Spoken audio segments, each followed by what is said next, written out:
Con este video iniciamos una serie de videos cuyo propósito va a ser el análisis histórico de la Unión Soviética durante los primeros decenios de su existencia.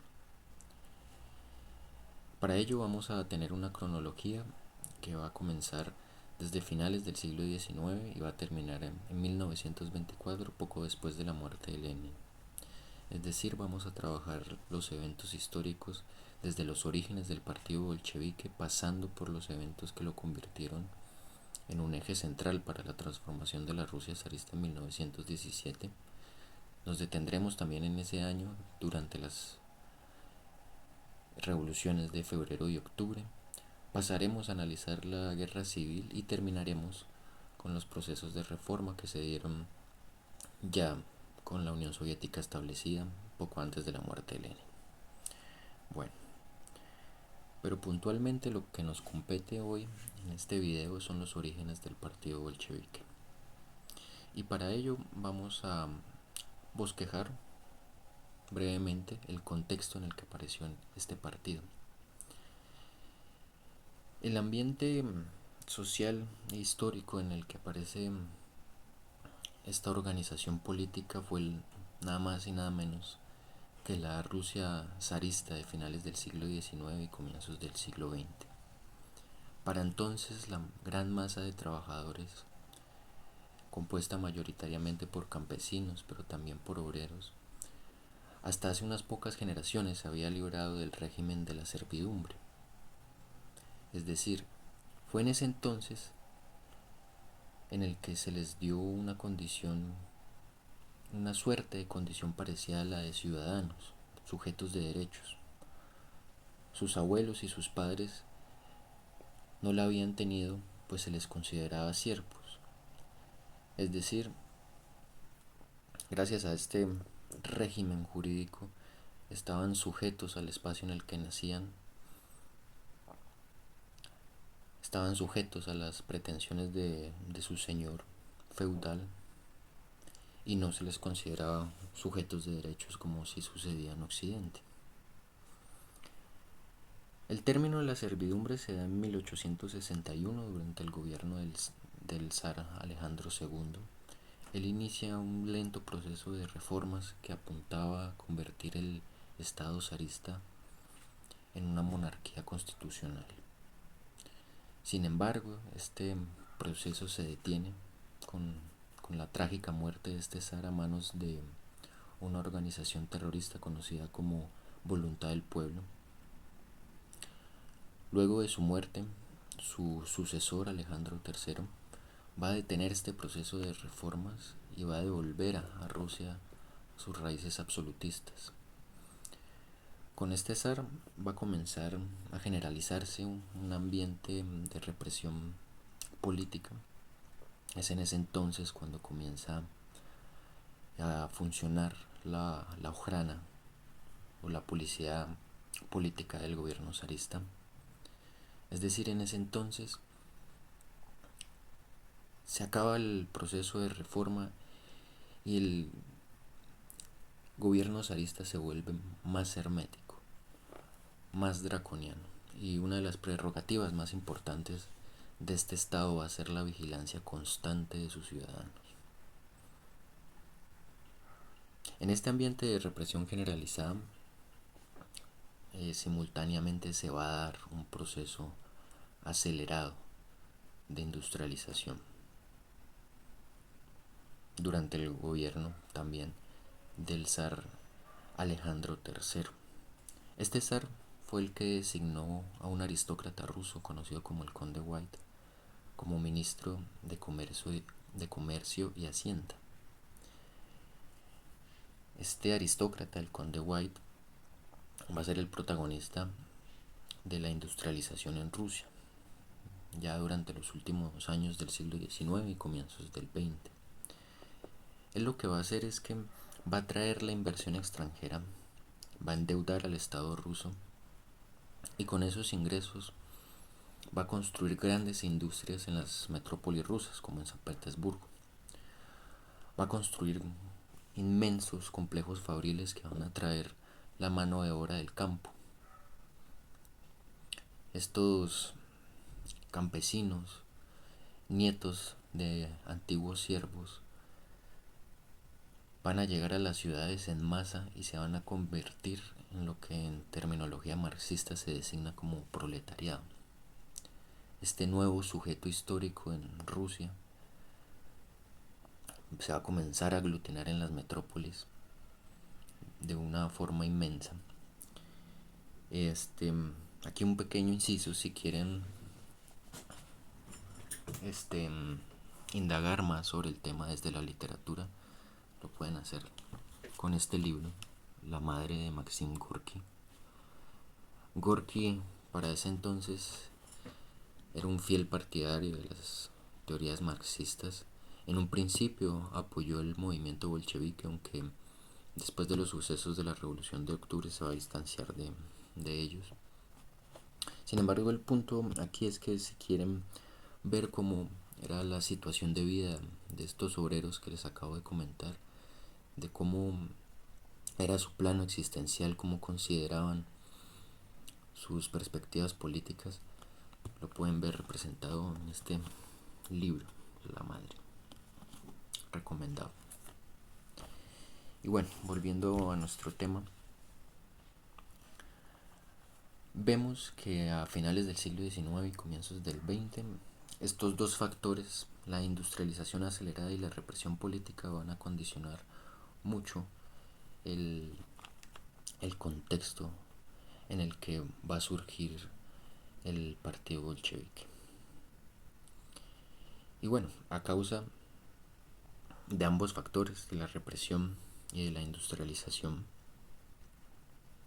en Rusia se va a difundir el marxismo de una forma en la que no se vio en la Europa occidental, por ejemplo.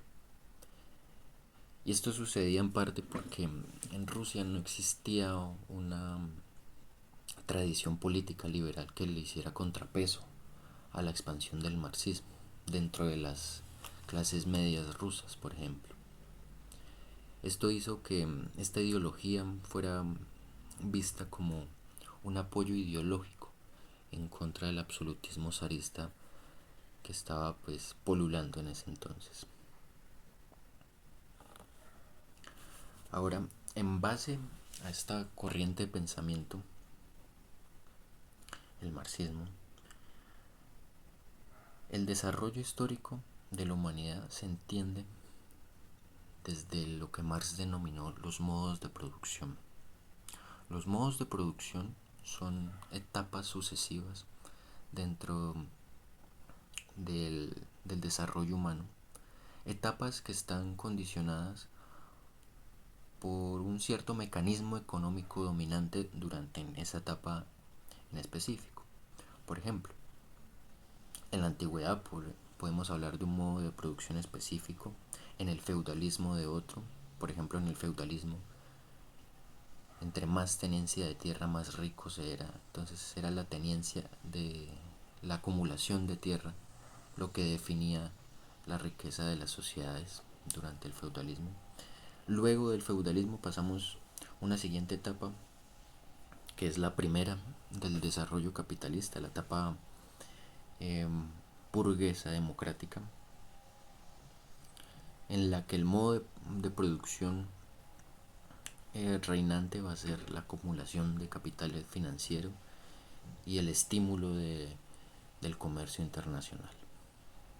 Según Marx, en esta última etapa, en este último modo de producción que les mencionaba, el burgués, este último va a ser la antesala inmediata de la que sería la última etapa, la etapa final de la historia de la humanidad según el marxismo, que sería el socialismo, la victoria revolucionaria de un modelo social completamente nuevo en donde ya, según Marx, no reinaría la opresión del hombre a manos del hombre, donde la lucha de clases llegaría a su resolución final, ¿verdad?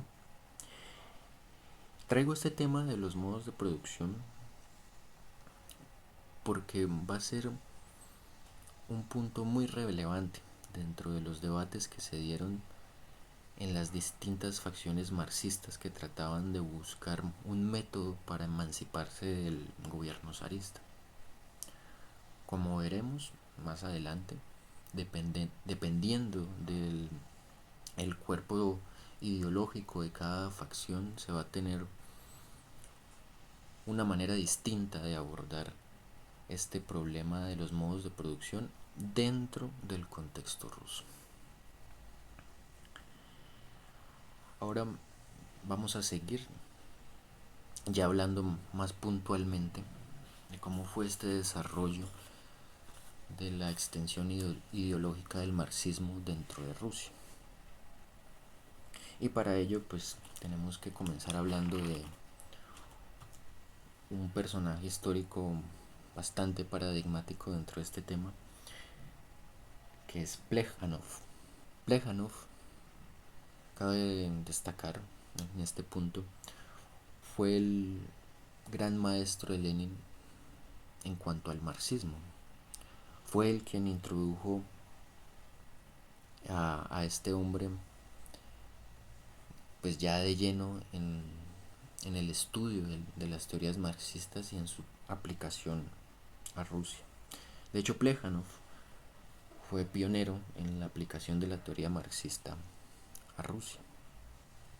Plejánov había pertenecido a un grupo revolucionario ruso conocido como los Narodiks. Los Narodiks o Narodiks en la década del 70 del siglo XIX habían intentado acercarse al campesinado porque veían en él una posible fuerza motriz de una revolución victoriosa. Este acercamiento no dio mayores frutos y Plejánov reconoció esto y se alejó de los Narodiks. Se exilió en Rusia, se exilió a Suiza y desde allí, en 1883, va a fundar un grupo conocido como Emancipación del Trabajo. Junto con este grupo al que pertenecieron personajes como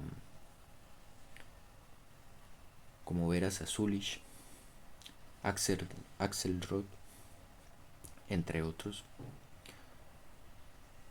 Desde este grupo se va a comenzar una guerra ideológica contra las demás facciones que buscaban la emancipación del zarismo.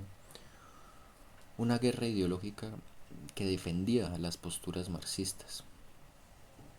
Por ejemplo, la mayor consigna de Plejánov, en base a los modos de producción que les explicaba con anterioridad, era la siguiente: la revolución solo podía llegar a realizarse mediante una etapa previa de desarrollo capitalista y por obra del proletariado industrial. Es decir, solo se podía llegar a esa última etapa del desarrollo humano, que era el socialismo, si se daba una etapa previa de desarrollo capitalista.